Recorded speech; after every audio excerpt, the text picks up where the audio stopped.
1966 दरम्यान उत्तर प्रदेशचे राज्यपाल विश्वनाथ दास यांच्या योगीजी महाराज संपर्कात आले आणि राज्यपाल महोदय योगीजी महाराजांकडून हे जे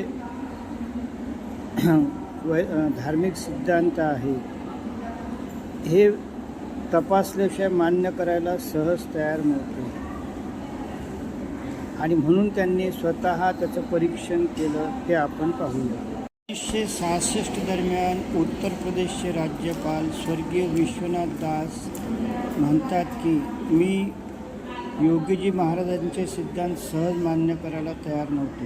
मात्र योगीजी महाराजांनी हे आवाहन स्वीकारलं आणि मग मी माझे पोलीस आणि कर्मचारी अधिकारी यांच्या उपस्थितीत राजभवनमध्येच काही रुग्णांवर 9 दिवस उपवासाचे परीक्षण केले.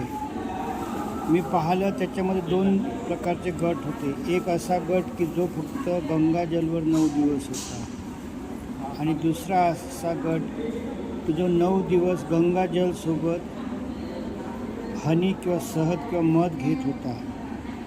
आणि मी जेव्हा त्यांची दैनंदिन कार्यक्रिया तपासली तेव्हा मला असं आढळून आलं.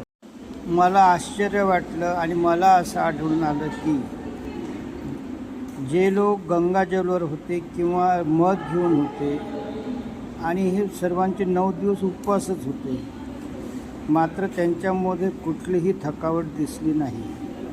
त्यांचे नित्यकर्म ते नियमितपणे करत होते. किंबहुना 9 दिवसानंतर त्यांची प्रकृती सुधारली.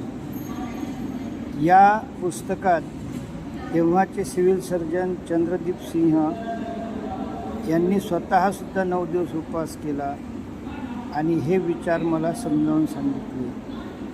आणि म्हणून विश्वनाथ दासजी सर्व जनतेला आवाहन करतात की हे सिद्धांत आपण जीवनात आणा आणि प्रकृती आपली सुधारा.